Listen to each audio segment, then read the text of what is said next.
Why do I feel numb inside? Why can't I feel emotions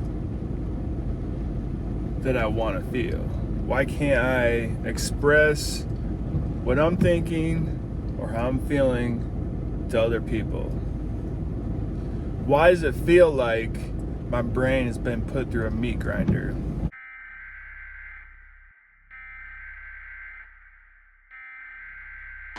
Hours.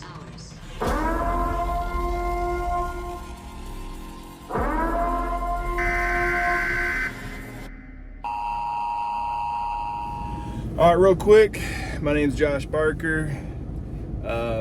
Spent 13 years in the military. I have 1 deployment to Iraq, 2 deployments to Afghanistan.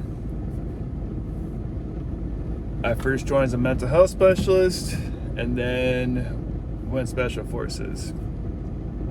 Been in law enforcement for about 4 years, and the reason why I created my YouTube channel was because I saw a need for mental health.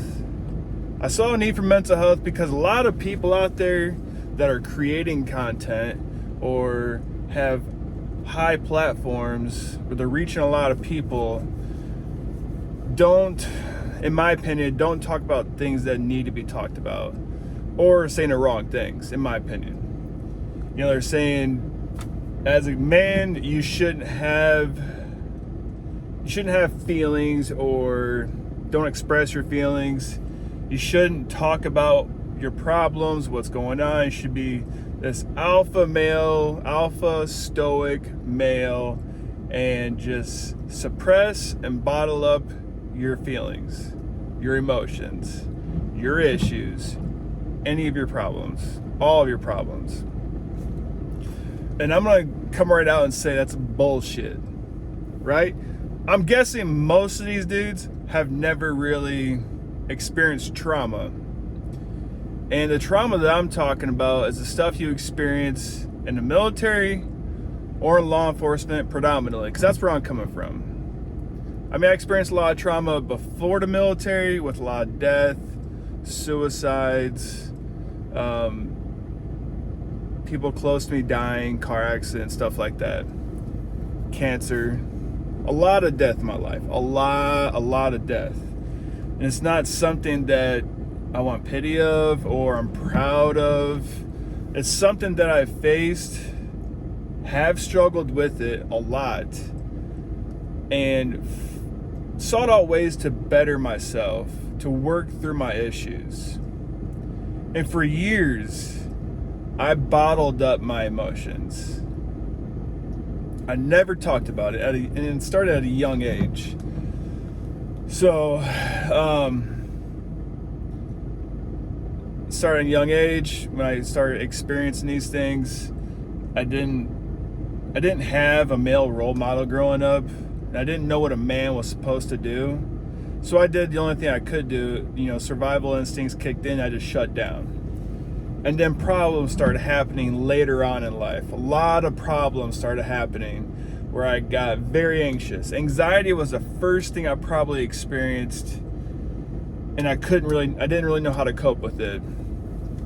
But started early with anxiety, and then the more trauma I experienced in the military, the worse my symptoms got with anxiety, and other shit started coming out. You know, depression started setting in, panic attacks, what else? PTSD, obviously, from the stuff that I was exposed to. So it just piled more and more shit on top of a shitty foundation where I didn't know how to handle my stuff. And it really brought things to light when I had my first panic attack. I had my first panic attack while I was at church in a large group setting, and with my mental health background, I knew what was happening, but I still couldn't control it. It probably made things worse knowing that I was having a panic attack And I knew what I was supposed to be doing. I was trying what I was supposed to be doing, but it wasn't working. I thought I was dying. I thought I was having an anaphylactic shock, or going through anaphylactic shock, and my throat was swelling up, and I couldn't breathe. I felt like I was gonna pass out. So that's when I really realized shit was wrong. And I knew shit was wrong. We all know deep down that have experienced a lot of trauma. We know shit's wrong. We know what we're supposed to be doing, but we don't do it. Again, society is saying, have a stoic mentality. Don't talk about your problems. That's bullshit, man. It is. I'm not saying complain all the time about your problems, but you need to get the shit off your chest. If you don't get that shit off your chest, and I always tell people, it's going to come out one way or another. It's going to come out voluntarily by you talking about it to someone. It's probably best with a professional, your spouse, whatever. Or it's going to come out involuntarily, and that's through PTSD, anxiety, depression, panic attacks. And that's a sign that your body is trying to tell you there's something wrong.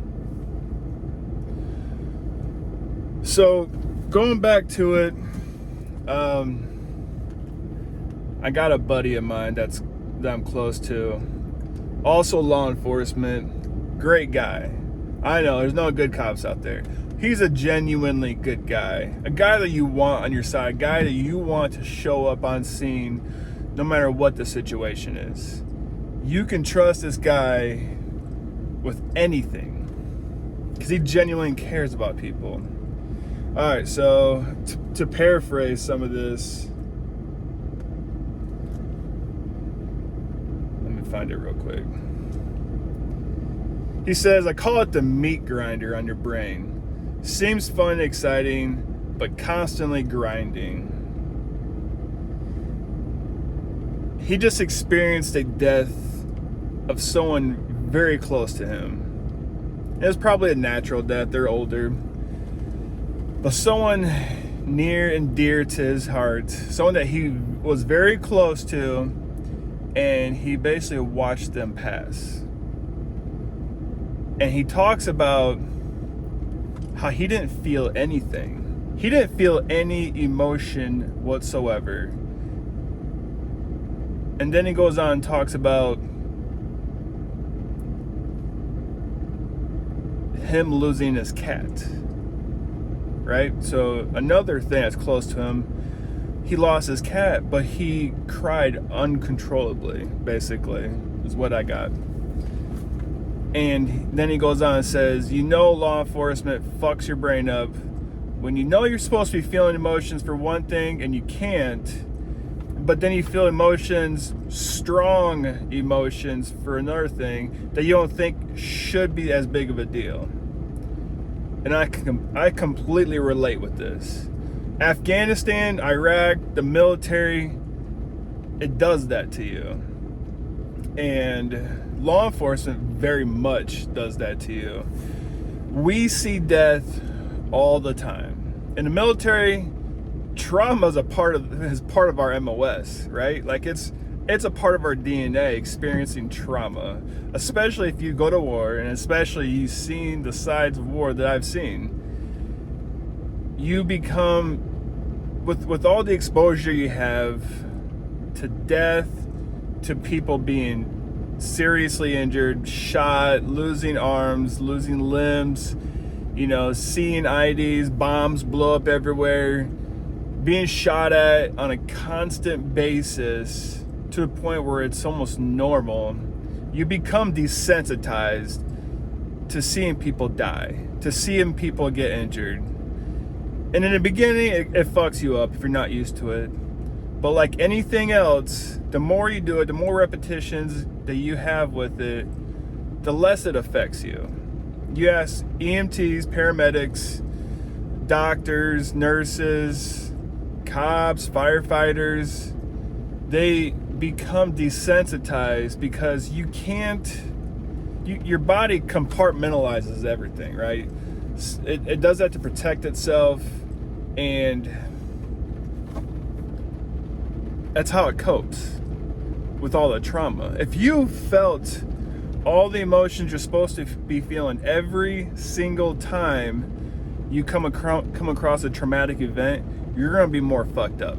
So your body becomes desensitized, and you start seeing people as, or deaths. I don't want to say people, but deaths, dead bodies. You see them as not really human anymore. You kind of see it as just a body, right? It's just part of your job. You see a body, you do your job. If there's a crime, you try to figure it out. You do, you go through the steps of everything you're supposed to do, but the actual body, you kind of just see it as, like, I know it's maybe morbid to say, but like a Halloween costume, right? Like you go trick or treating, you see all these costumes, and it's no different than this body on the ground. Your rookie guys, gals, they see these bodies and it fucks them up. Or if you come across a really bad situation, like the body was burned up, in an accident or something, that's gonna haunt you because you don't see that every day, right? It's not like an unattended death or something, or heart attack or whatever. Those are gonna have more of an impact on you, or suicides will have more of an impact on you. But you become desensitized and numb inside. And most people don't understand this. If you've never worked this line of work where you see traumatic events on a much higher rate than most people, then you won't understand. You can't understand. But you probably see us as heartless, if anything, right? And that's not the case. Your body's protecting itself, and then you become numb to the shit that you shouldn't be numb to when it happens. So if a death of a close relative happens, you might find yourself numb to it. And that's okay. That's normal. But you do need to talk about it. You do need to process it. And you do need to talk to someone that you trust. Your spouse, therapist. Because you gotta get it off your chest. It's gonna create more problems later on if you don't talk about it. And then he talks about it's like putting your brain through a meat grinder. And that's what it feels like. It feels like you're all mixed up. Your emotions are all mixed up. You feel like you should be feeling this, but you're not. And so your emotions are all mixed up. And then you feel heavy, intense emotions for something you feel like you shouldn't be. And it's frustrating. I've experienced that so many times, right? Like, I've experienced a lot of suicides in my life. Close friends, relatives, and then I experienced a lot of deaths too. Outside of the military, outside of law enforcement, I'd still experience a lot of deaths. And it does get to a point where it's confusing. You should be feeling something that you're not. Just have patience with yourself. And know that that's normal. But you still need to talk about that shit.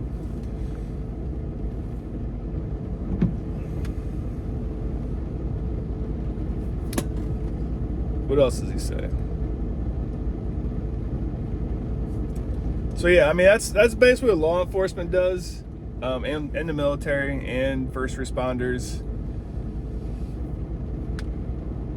That's probably part of a lot of law enforcement's frustration is, and I'm speaking from my experience now, and from experience of hearing the other officers talk about it, is we put our mind and our body through the meat grinder.